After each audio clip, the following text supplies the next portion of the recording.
So with no further ado, we'll get to tonight's topic. We are delighted to have Eric J. Dolin here tonight. As I was coming down to the lecture, I stopped at the store and I ran into an acquaintance and she said, "You've got a great speaker tonight. He's really famous." Yeah, we do. So we're thrilled to have him here with us tonight. And I'd also like to mention that this is a free series and your donations do make it possible for us to bring in such wonderful speakers. So we appreciate that and we thank you for that, and hope you'll continue to support the series. Eric J. Dolin is the author of Brilliant Beacons, tonight's topic. He has a PhD in environmental policy and planning from MIT.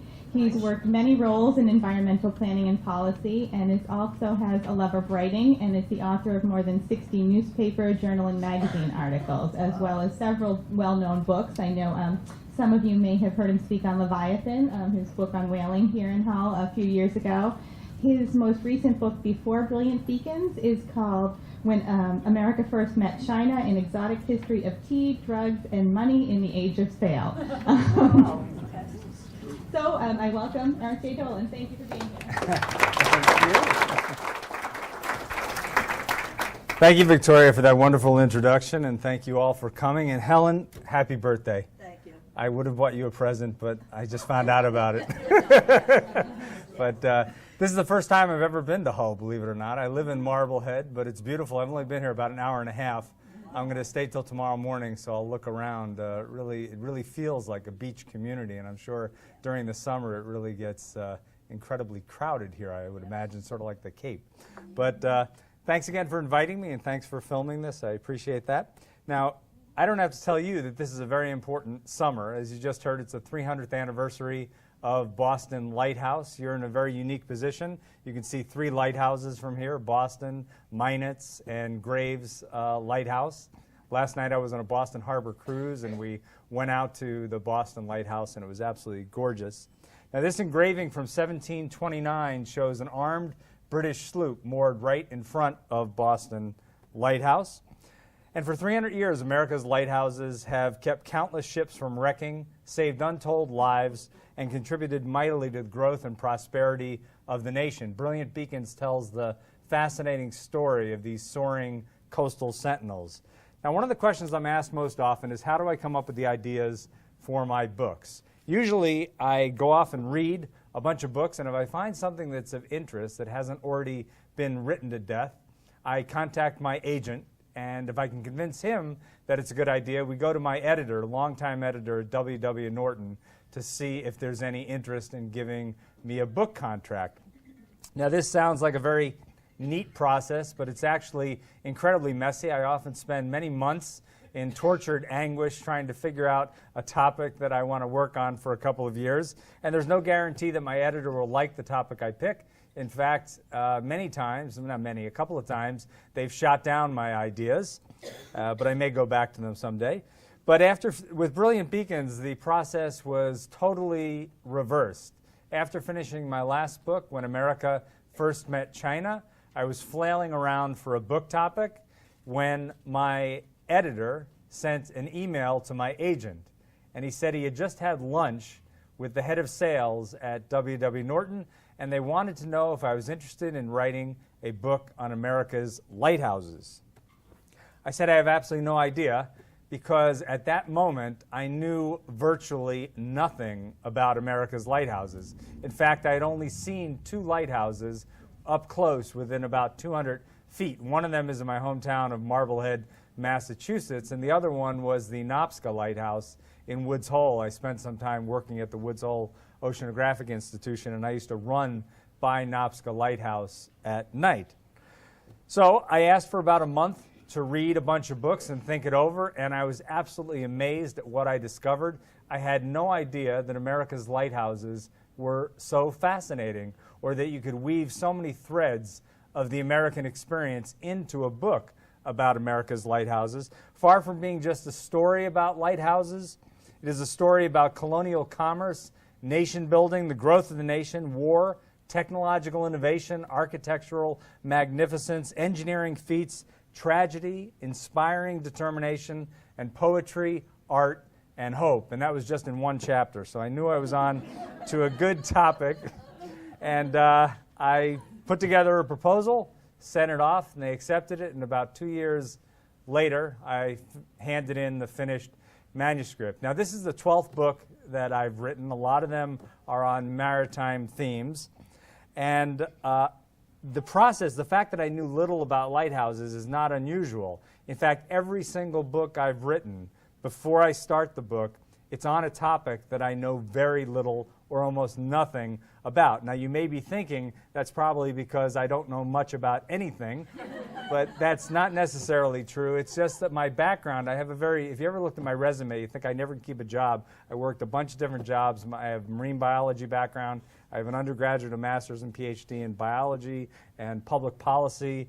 And the last history class I took was as a freshman in college.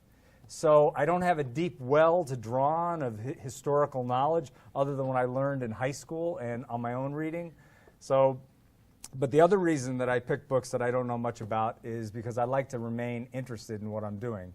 And if I have to work for close to 2 years on a topic, I want every week to be a revelation. And I hope some of the excitement that I felt in discovering so much about lighthouses translates into the written page.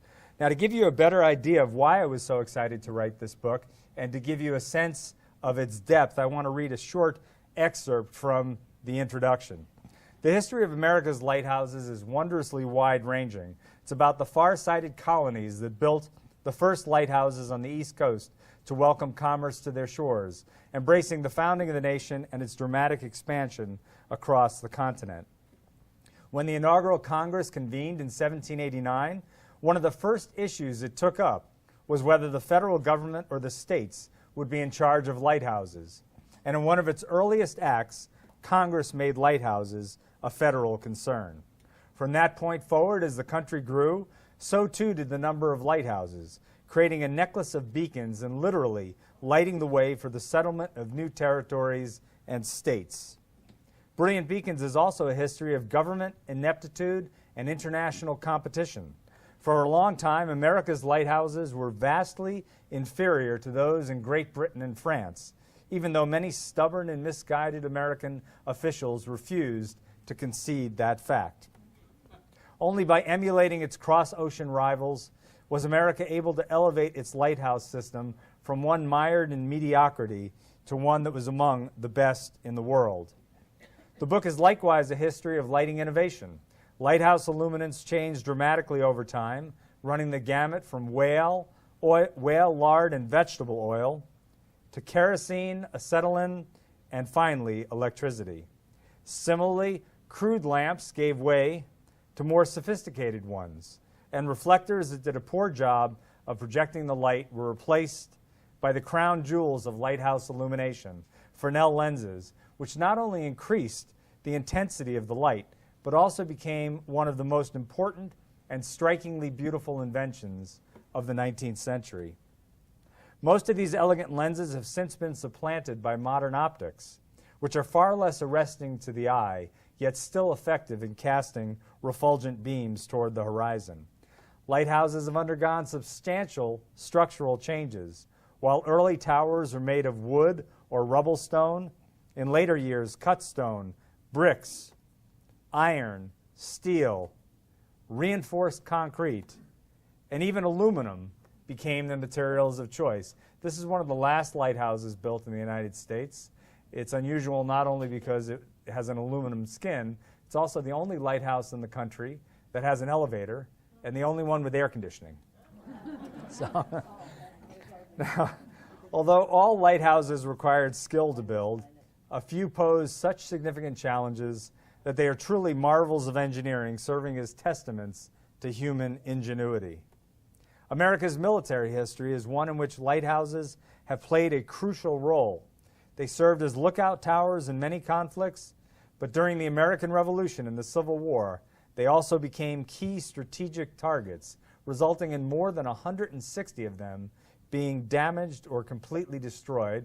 And those of you who are familiar with Civil War history and Admiral Farragut and Damn the Torpedoes, Full Speed Ahead, it was during that battle when the Union forces pelted this lighthouse, nearly destroying it. Like wars, natural disasters, especially hurricanes, have taken a terrible toll on lighthouses. The Great Hurricane of 1938 stands out, both for the extent of devastation it wreaked and for the gripping and tragic stories of survival and death that it left in its wake.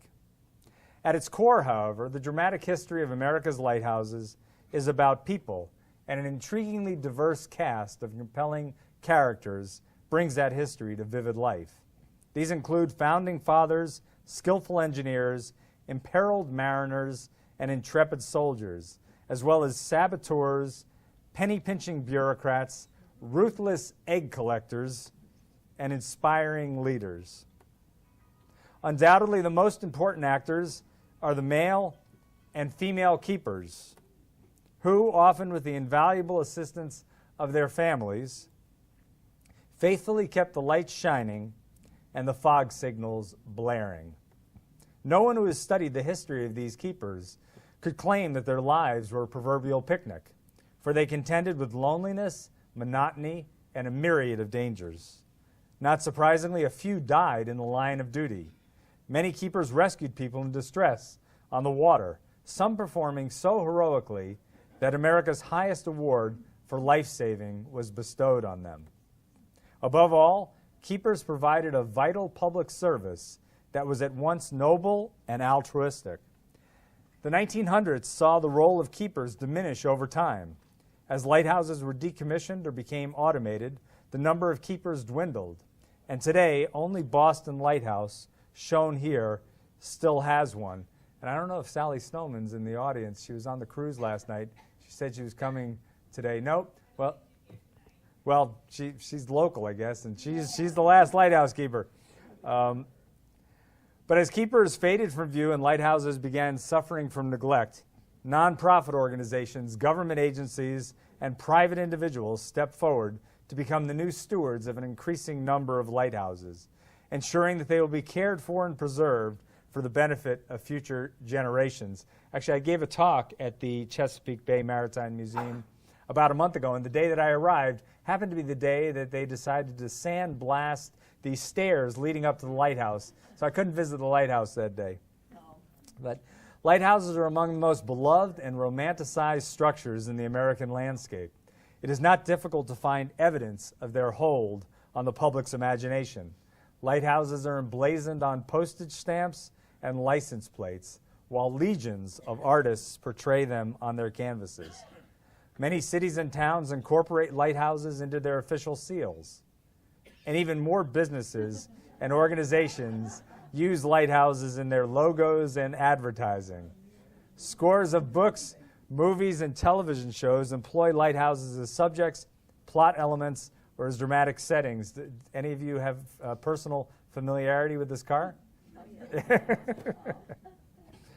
And millions of people visit lighthouses every year.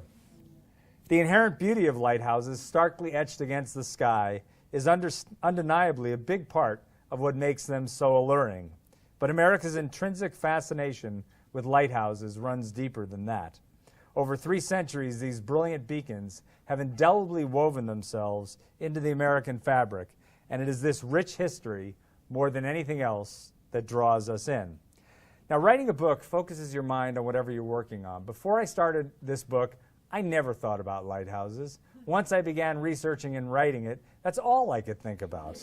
And I was amazed at how many images of lighthouses suddenly appeared in my life. I never realized that so many businesses used lighthouses as logos, and so many people have lighthouse-themed objects in their house. And although that's not my lawn. No. And although I had driven from my home to the local mall, the North Shore Mall, hundreds of times, never before had I noticed that 5 of the houses along the way had 4 to 5 foot tall wooden lighthouses on their lawns, and 2 of them even had working light bulbs in their lantern rooms as if they were guiding drivers on their way home. Now, I also realize that some people don't like lighthouses. About halfway through the book, I saw an advertisement for an art competition in Maine, and they had a long list of requirements for submission. And the very first thing listed said, please, no paintings of lighthouses. Now, I like lighthouse paintings if they're well done. This is a kind of a wild painting by Jamie Wyeth, the Wyeth family.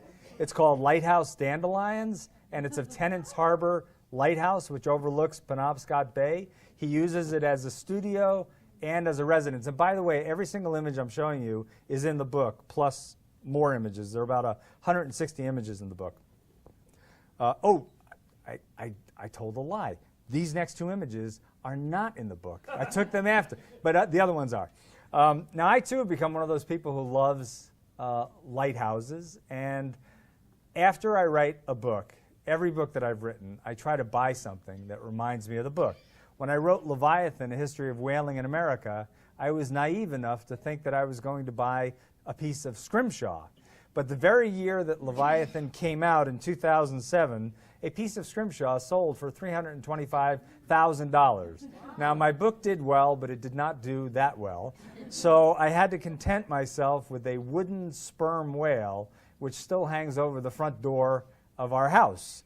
Now, for Brilliant Beacons, I purchased this ceramic calendar tile from 1918. It was produced by the Wedgwood Company for sale in Boston. And you can see, when you look at the back of it, why it's called a calendar tile. That little hole in the top, they put a string through it and hang it in the kitchen, and they'd be able to track the days of the year. And I framed this, and it's now in my house. In addition to this tile, I also have an old can of Lighthouse cleanser that I bought up at a tag sale or a flea market in Kennebunkport. And when my wife got a calendar for 2016, without telling me, she went out and bought one that has a bunch of lighthouses. And the last thing that I have is this. This is a lighthouse knocker. It's on the mudroom of our house, and I have to say that my wife does not like it. I like it. My son likes it. My daughter likes it. But that's the last lighthouse thing that's going in the house for now. So now, the most difficult thing about writing this book was deciding what stories and personalities to include. There were well over 1,000 lighthouses built in the United States, and they draped the East Coast, the West Coast, the Gulf Coast, the Great Lakes, rivers, Puerto Rico, Alaska, Hawaii, and each one of those lighthouses has a wonderful story that's worth telling. However, I did not want to write a book that was 3,000 pages long, which not even my mother would read. So I had to cut out a lot of stories, and I'm going to tell you two of the ones that I cut out. One is about the Titanic. When the Titanic hit an iceberg in April of 1912, a lot of people wanted to do something that would keep such an horrific accident from ever taking place again. So one concerned citizen had what he thought was a brilliant idea. He wrote to the Commissioner of Lighthouses, and he urged the commissioner to place lighthouses on all large icebergs so that ships could be warned away before crashing into them. Needless to say, not a very practical idea. Now, another story that didn't make it into the text was about a woman who applied to be a lighthouse keeper in the early 1900s, and she wrote an application letter to the commissioner stating explicitly what she did and did not want. And this is what she wrote. I don't want it in Southern California where it is hot, or where there are fierce storms or bitter cold, but where it is livable with some advantages. A well-paying lighthouse where I could let my youngest girl go to school, where there are certain refinements and nice families for her to know as a growing girl. I want the position the rest of my life, as I can't afford to move from place to place, and I get attached to things. I also write stories occasionally for the magazines and papers and would like this kind of life, as quiet is necessary to succeed at that. If you have a bit of grass, we could have a garden, some chickens and a cow. I feel we would give you the most help. Hope there are lobsters and good fishing, but please, no sharks. She was not hired. Now, to give you an idea of the great beauty and diversity of lighthouses in the book, I'm going to give you a tour through some of them. This is an engraving from 1759. It's not in the United States. Does anybody know what this is an engraving of? Right. It's Alexandria. A lot of people say France. I guess it has a French look to it. But what it is, it's not in America. This is an artist's interpretation of the magnificent Pharos, which guarded the entrance to the Greek city of Alexandria on the western edge of the sprawling Nile Delta, which flows into the Mediterranean Sea. This Pharos was built between 297 and 283 BC, and it was toppled by an earthquake in the 14th century. And it's considered by most historians to be the first known lighthouse in antiquity. It's also one of the 7 wonders of the ancient world. But exactly what it looked like is not 100% clear, and different artists have slightly different interpretations, but I really like this one. That's smoke. That's where the flame was. They don't know what they burned up there. It could have been dung, wood possibly, oil sands. They're not sure, but supposedly there was also a statue of Zeus at the top. Now this, you might recognize, this is a picture of Sandy Hook Lighthouse in New Jersey. It's shown here in a magazine article from 1790. It was the 5th lighthouse built in the colonies in 1764. But since all the lighthouses built before it have been rebuilt at least once, Sandy Hook holds the distinction of being the longest continuously operating lighthouse in the country. Now, this is Portland Head Lighthouse in Maine, one of the most visited lighthouses. About 1 million people go there a year, it's said. It was the state's first lighthouse, originally built in 1791, and it was a favorite spot for poet Henry Wadsworth Longfellow, who grew up in Portland and used to visit with the keepers from time to time. It's said that it served as an inspiration for some of his poems, including one of his poems which was called The Lighthouse, and I'm going to read you the first stanza to the poem. The rocky ledge runs far into the sea, and on its outer point, some miles away, the lighthouse lifts its massive masonry, a pillar of fire by night, of cloud by day. Now this is the Borden Flats Lighthouse, the mouth of the Taunton River in Massachusetts, and you're not going to believe what it is today. It's a bed and breakfast, but you have to bring your own breakfast. And don't ask me how you go to the bathroom. I'm not really sure. But this is one of the well-appointed rooms in the Borden Flats Lighthouse. Now here's a Currier and Ives print from 1885 of the Statue of Liberty.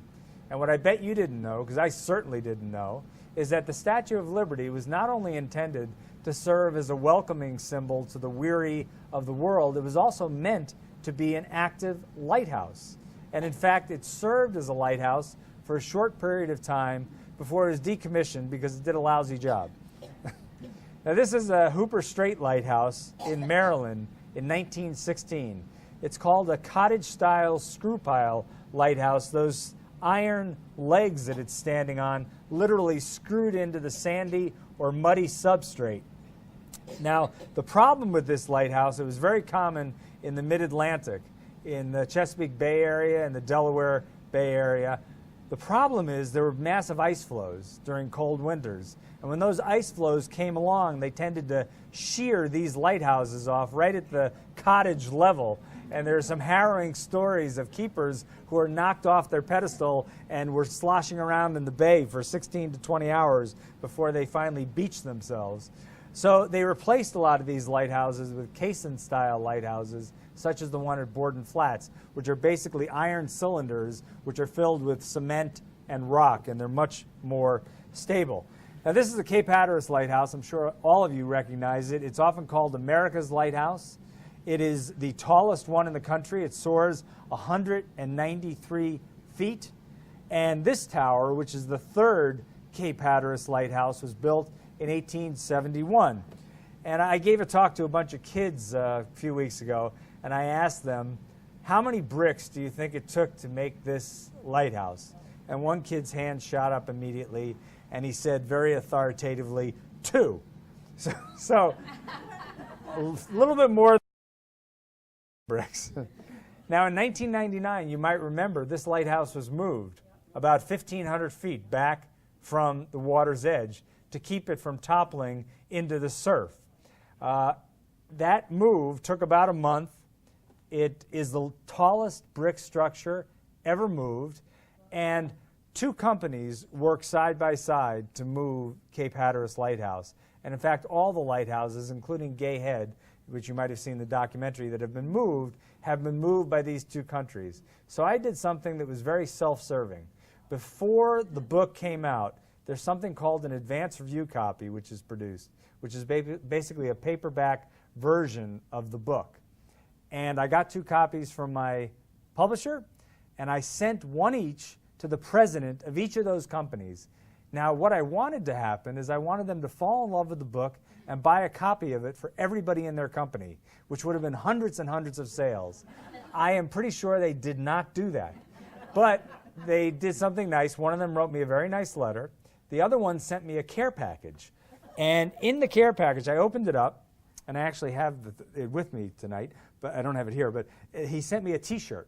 And on the T-shirt is a very muscle-bound guy, looks sort of like a cross between the Incredible Hulk and Mr. Clean. He's not green, he's white. He's got huge muscles, and he's holding the Block Island Southeast Lighthouse in the crook of his arm, and in his other hand, he's dragging the Cape Hatteras Lighthouse. And he also sent me a baseball cap and a bandana. And the bandana had pirates, skull and crossbones. And he didn't even know that at that very moment, I was writing a book, and I still am, on pirates. So there's some meaning there. I don't know what it is.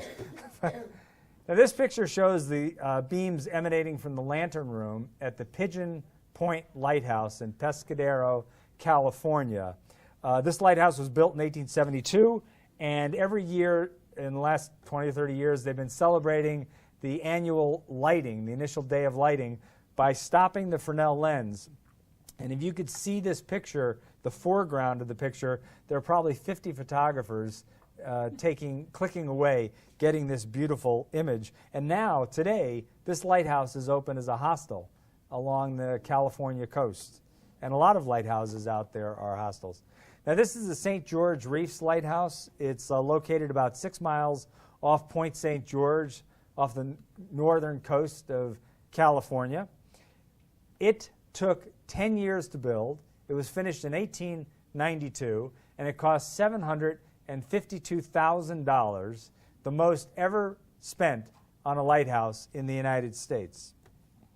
Now, this is Minot's Ledge Lighthouse. It was located about 9 miles southeast of Boston Harbor. Just wait, Helen, I'll tell you why. It's about a mile off the shore of Cohasset. There are actually 2 Minot's Ledge lighthouses. This is the first one. It was built in 1849, and you know about the ledge, which is just beneath the waves. They drilled holes, and they put these iron pile legs into the holes, cemented them there. This lighthouse only survived 2 years before a nor'easter obliterated it, killing the 2 keepers within. But before they died, one of them had an opportunity to write a plea for help, basically fearing that the lighthouse was going to topple over, put it in a bottle, threw it over the side, and it was picked up by a Gloucester fisherman a few days later. And that note is still in the Scituate Historical Society. Now, this lighthouse was gone, but as you know, that treacherous part of the coast still needed a lighthouse, so they built this one, which was finished in 1860. It's the current Minot's Ledge Lighthouse, 114 feet high. Those bricks are solid granite quarried in Quincy, and they are between 2.5 and 5 tons apiece. And just imagine how difficult it was in the 1850s to bring those huge blocks out there and then have them connect. You can't see it. I wish I had a top-down picture, but they connected like a jigsaw puzzle, because this has to withstand the pounding of the Atlantic. And not only did they connect like a jigsaw puzzle, but also those lines that you see in the left-hand part of the schematic, those are dowels, iron dowels, that held the different blocks together. Now, many of you know that Minot's Ledge is known as Lover's Light, right?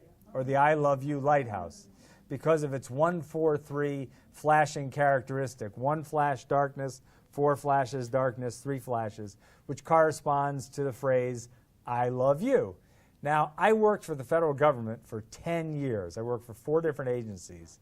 And I can guarantee you that the federal bureaucrat who gave it that characteristic flash in 1896 did not have love on his mind when he did it. Some star-crossed Romeo later gave it that appellation, and it certainly is stuck, because I've given talks up and down the East Coast, out in California and Washington, and a lot of people know this lighthouse is called the Lover's Light.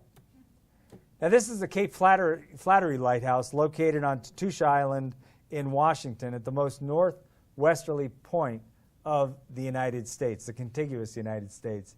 Now, unfortunately, in the late 1800s, a forlorn lighthouse keeper pitched himself off that cliff, but he survived.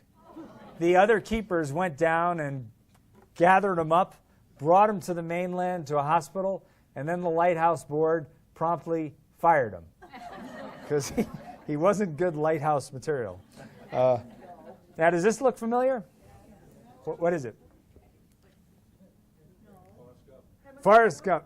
No, not Pemmican Point. Forrest Gump, yes. It's the Marshall Point Lighthouse in Port Clyde, Maine, but it was in the movie Forrest Gump.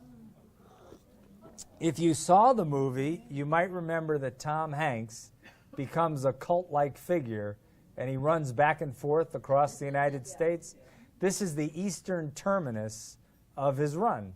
And if you ever go visit Marshall Point Lighthouse, they have a wonderful scrapbook with photographs showing Tom Hanks and his film crew there for a couple of days. It's amazing. They spent quite a bit of time there to film, I think it's 4 seconds in the movie. It's amazing. Now, this is the Makapuu Point Lighthouse. It's way up on that, see where the tip of the, and then you can see the pathway down to it. The Makapuu Point Lighthouse is atop Makapuu Point in Oahu, Hawaii. It's about 400 feet above the water. And this is the massive Fresnel lens that is in that lighthouse. It's the largest type of Fresnel lens ever manufactured. It's called a hyper radiant lens. It stood 12 feet high, still weighs 14 tons, and has 1,188 prisms in it. Now, this is the beautiful sunset at Michigan City East Pierhead Lighthouse in Indiana, overlooking Lake Michigan. Now, the guy who took this photograph, professional photographer, wrote me an email a couple of months ago. Everybody who I have to purchase the rights to use an image gets a copy of the book. So I sent him a copy of the book, and he wrote me an email. He said, "Eric, I got your book. I'm enjoying it, but I'm a little surprised. When you purchased the rights to this image, I thought you were writing a guidebook or a picture book. I didn't realize that you were writing a book." So that's the reaction I get to a lot of my books. But anyway, this is a stunning 30-second time exposure of the Ludington North Breakwater Lighthouse in Ludington, Michigan. And this picture is a little closer to home.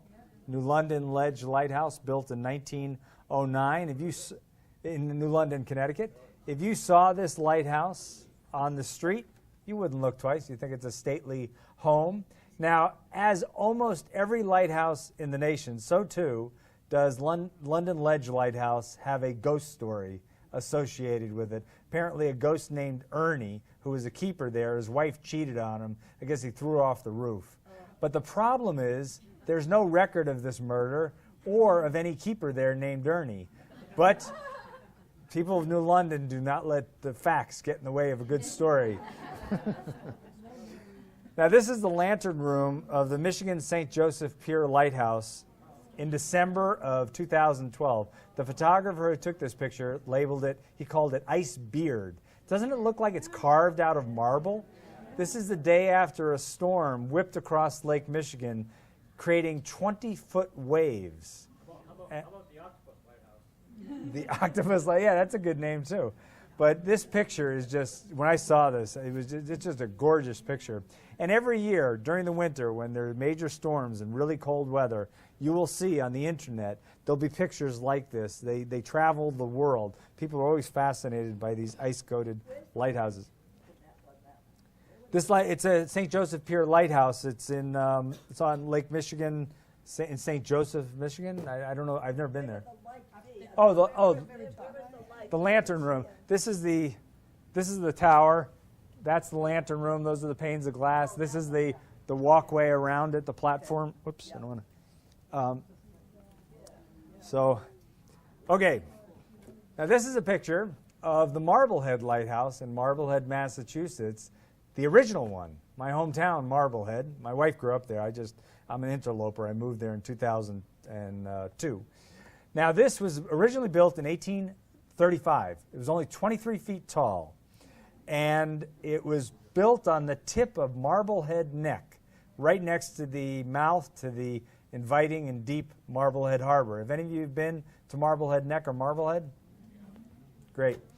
Well, this lighthouse worked very well for a while, but in the 1860s, wealthy people, primarily from Boston, started building what at the time were called summer cottages on Marblehead Neck.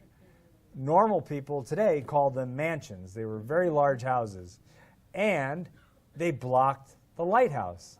So the fishermen in Marblehead started complaining, and the Lighthouse Board decided to do something, and they decided first to build that pole behind the lighthouse, and every night they would raise a kerosene lantern to the top of the pole. But that didn't work too well, so after a couple of years, they decided to build a lighthouse. They were all set to build a 100-foot-tall brick lighthouse. But at the last moment, they opted for economy, and they built this, an iron skeletal style lighthouse, which is the one that is there to this day, built in 1896. Now, your reaction now, a lot of people in Marblehead love this lighthouse.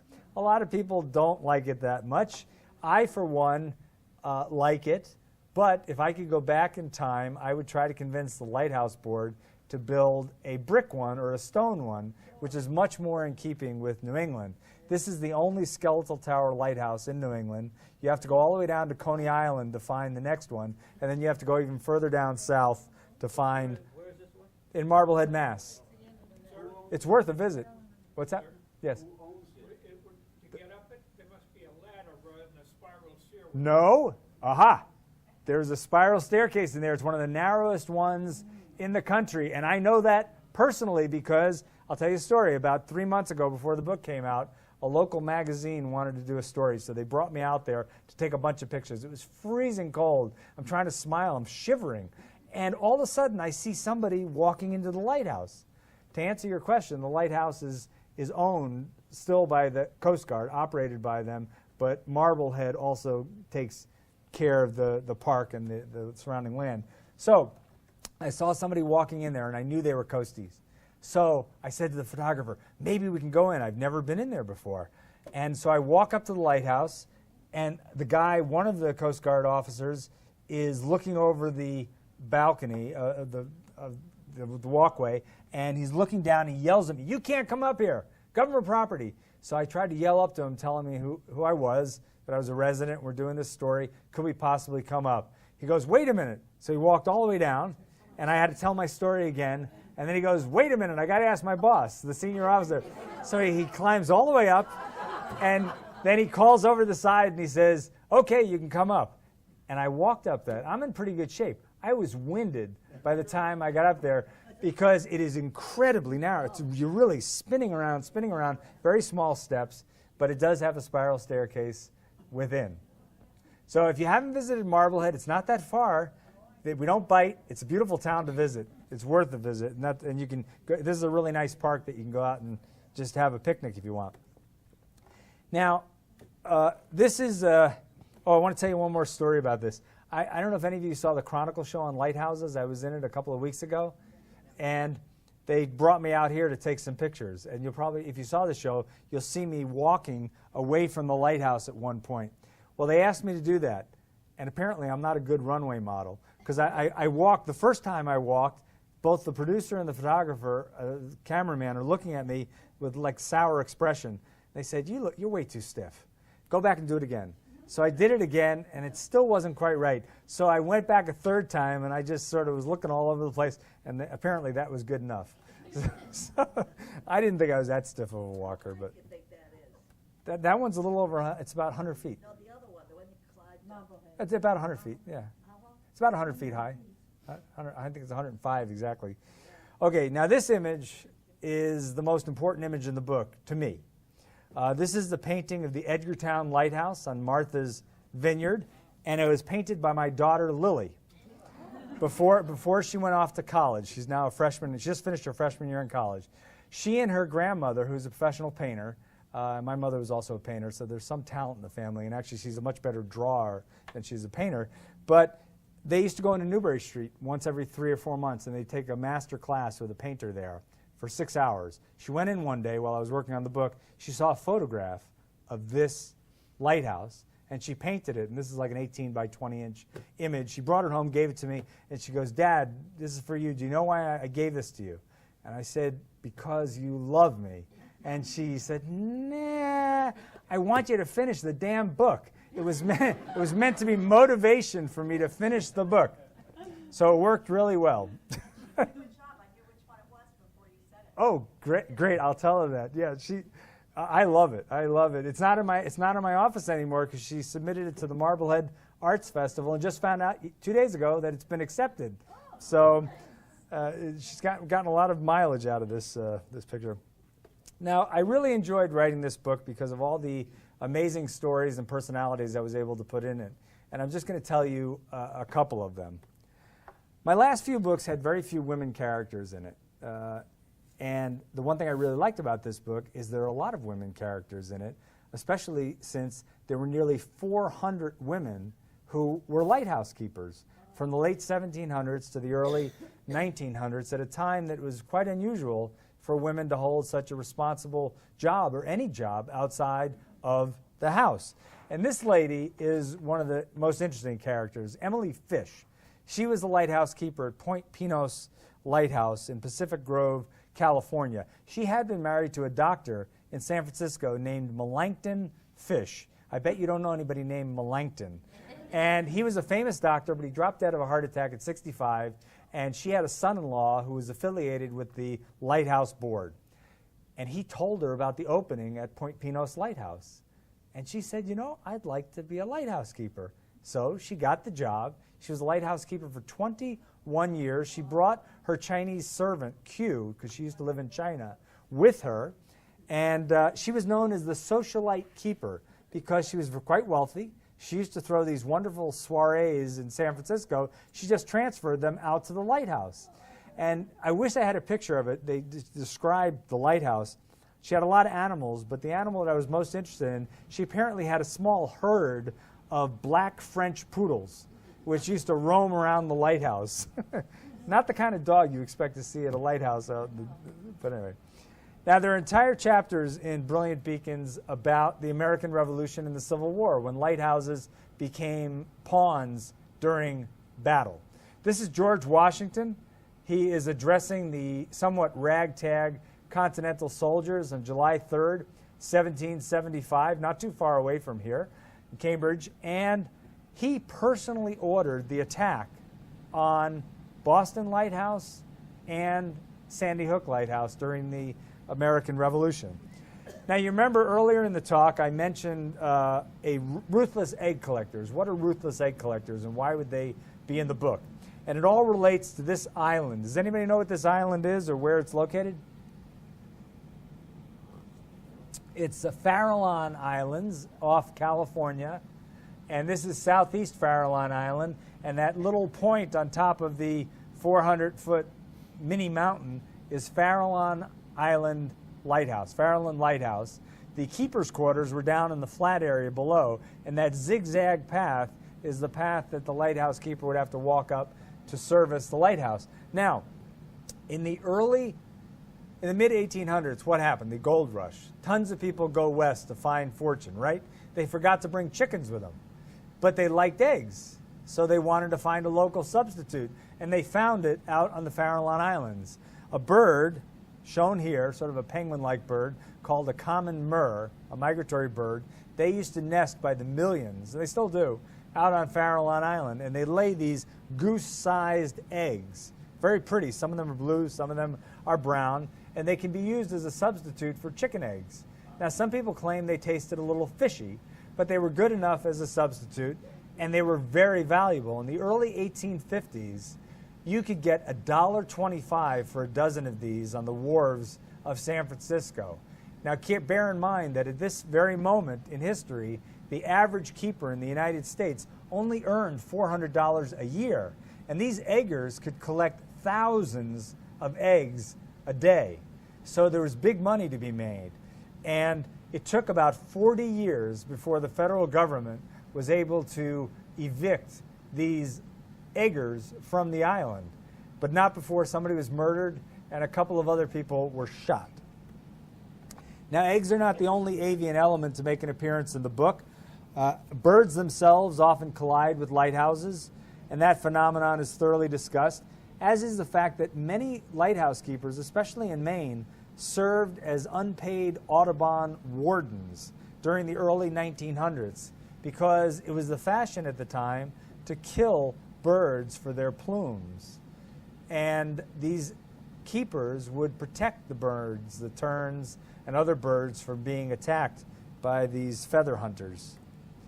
Now, one of the most dramatic parts of the book details a fight, 30-year fight that took place in the early 1800s between those who wanted to improve and modernize America's lighthouse system and this gentleman, Stephen Pleasanton, the superintendent of lighthouses. He was an accountant who was put in charge of our lighthouses, and he refused pig-headedly to modernize our lighthouse system and get better buildings and also better illumination technology that was being used in Europe.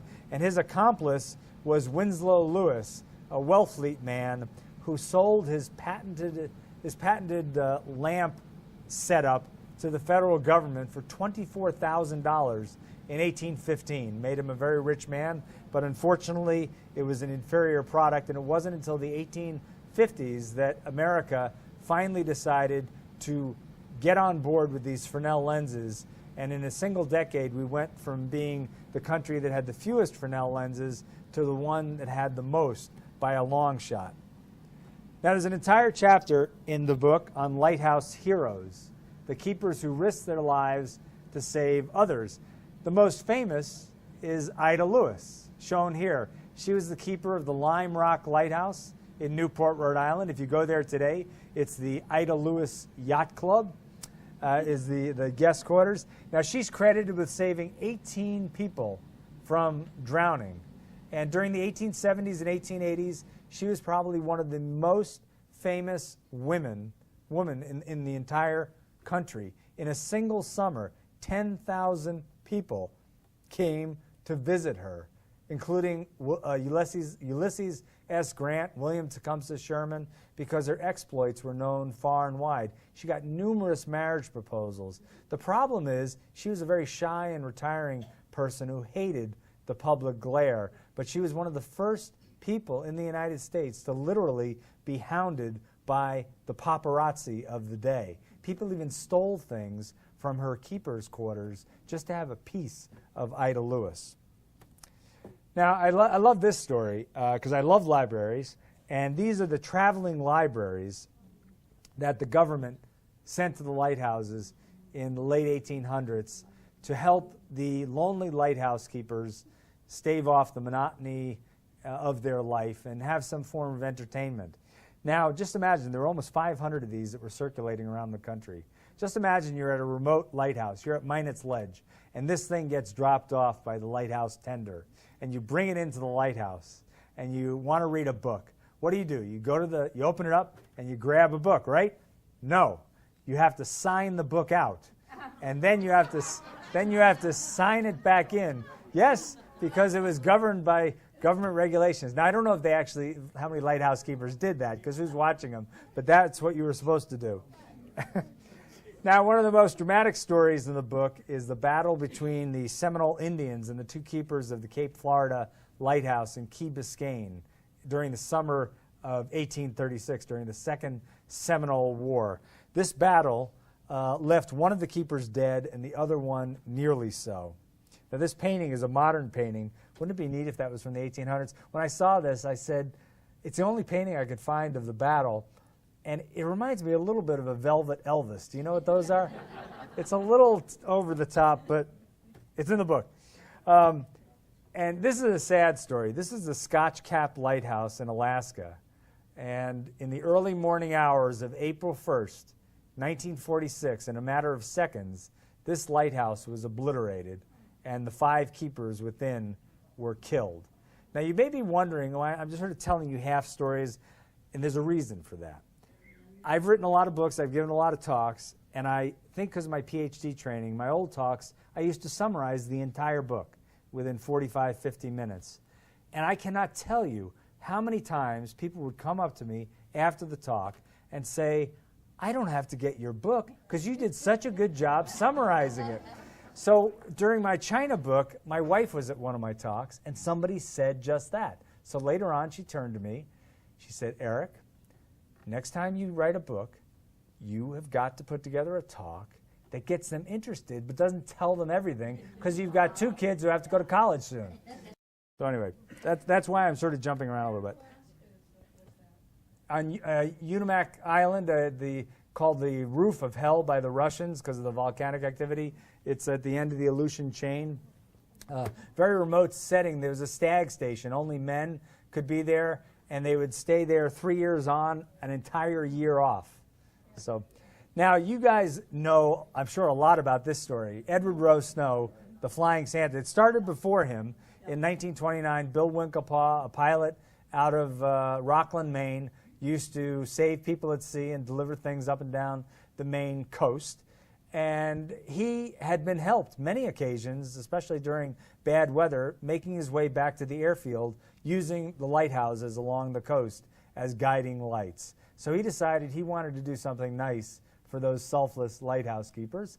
And what he did one Christmas is he got in his plane and he dropped presents on the lighthouses and really brightened their holiday season. And that program has continued until today, although they use helicopters now instead of planes, and they drop the presents on mainly Coast Guard stations. But Edward Rowe Snow was the Flying Santa for many decades.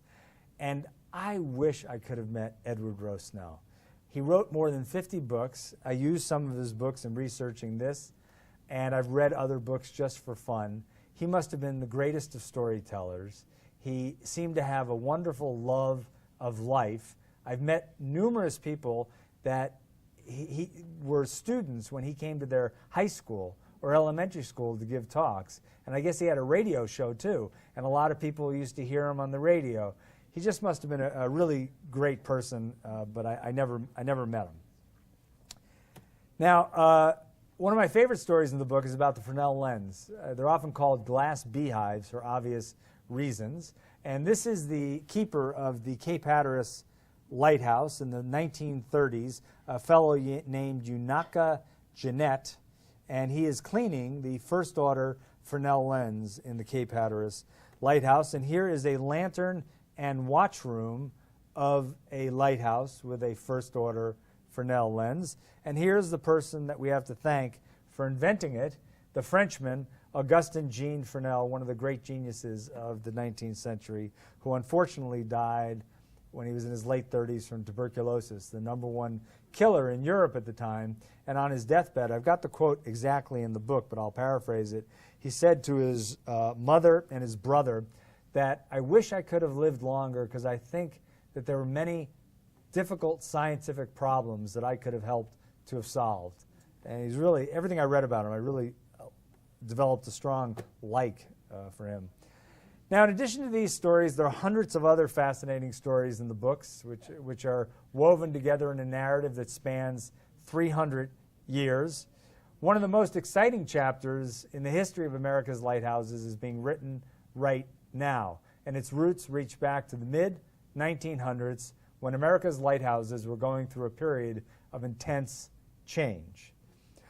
Many lighthouses were no longer needed on account of short-range and long-range navigation systems, radar systems, which made them unnecessary, and they were decommissioned.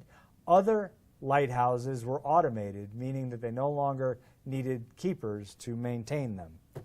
Now, the problem was the Coast Guard, which assumed control of lighthouses in 1939, had a huge mission, a limited number of personnel, and their interest was maintaining the quality of the light or the fog signal if there was one. They were less interested in the structures, the towers and the keepers' quarters. So those slowly fell into disrepair, and some of them were vandalized. Just at a time when lighthouses were in most jeopardy, help arrived. In the mid-1960s and continuing up to the present, a great array of nonprofit groups, government organizations, agencies, and private individuals have stepped forward to become the new stewards of our lighthouses. This is the East Brother Lighthouse near San Francisco. It's on an island. It was originally built in 1871, and today it is run by a non-profit group as a bed and breakfast. There are quite a few lighthouse bed and breakfasts.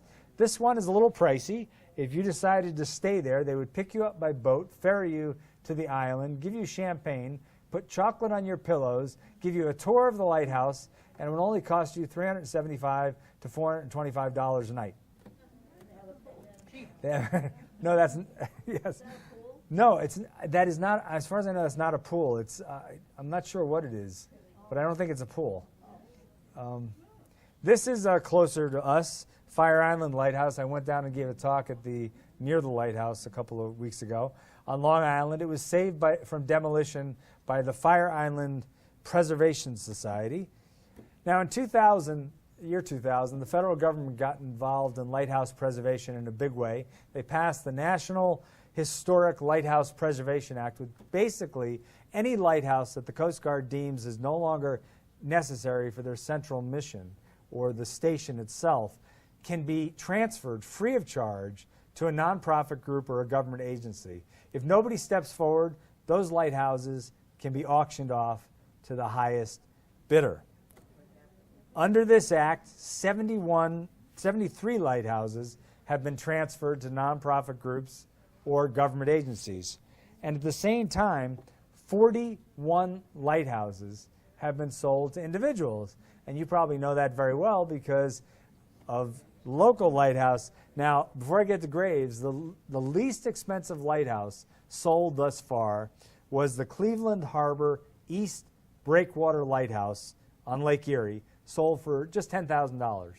The Graves Lighthouse sold a few years ago to the Wallers for $934,000, and they are doing a phenomenal job renovating it. He and his wife, they love lighthouses. I've been to one of his talks.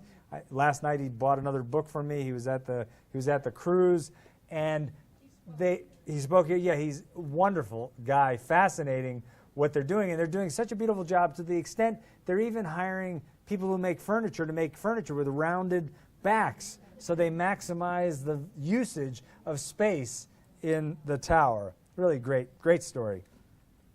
Now, it's an excellent time to learn more about lighthouses and to visit them. There are nearly 700 lighthouses still standing in the United States, and about half of them can be visited. You can climb the tower. There might be a small museum you can visit and learn about the lighthouse's history. Now, for 3 centuries, lighthouses have illuminated America's shores. They and their dependable keepers have done an absolutely wonderful job of protecting maritime commerce, passengers, cargo, and the success and growth of the American economy could not have been achieved without the service of these lighthouses. And therefore, I think it's very appropriate that after all of those years of service to us, we in turn are stepping forward to take care of lighthouses and become the keepers of these lighthouses so future generations can enjoy them and learn about them. And before I finish, I want to do a couple of things. I'm going to tell you a really bad pun somebody told me. If you read this book, it'll be an illuminating experience. So, anyway, and I've signed many things in my books. The strangest thing I signed, I think it was a couple of months ago at a yacht club down in Connecticut. A woman came up and she was laughing. She was with her boyfriend and she said, "This is what I want you to say. Dearest Elaine, you have meant so much to me over the years, and I couldn't have written this book without you. Love, Eric." So I said to the person sitting next to me who owned the bookstore, "Should I write that?" And she said, I don't know, it's your book. So I wrote that. But later on that evening, when I told my wife the story, she was not amused. And a couple of weeks ago, I gave a talk to 400 third to fifth graders in Cohasset. And after, I love little kids. They're so excited. They have such great questions. Oh, it was great. But after the talk, a little girl, third grader, came up to me, and she goes, I want one of your books. And I said, well, one of them's been donated to your library. She goes, no, I want to buy one. I said, well, and there are like 200 people watching me while we're talking. Yeah. She goes, I said, well, it costs some money. She goes, I have $2. I said, well, it's a little more than $2. She goes, how about I give you the $2 now, and I give you the rest when I'm an adult? So, and then wait, it gets even better. And then she grabbed one of my business cards, and she said, because I was laughing at this point, she said, if I give you this, will you give me a discount? So, yeah, she is definitely, yeah.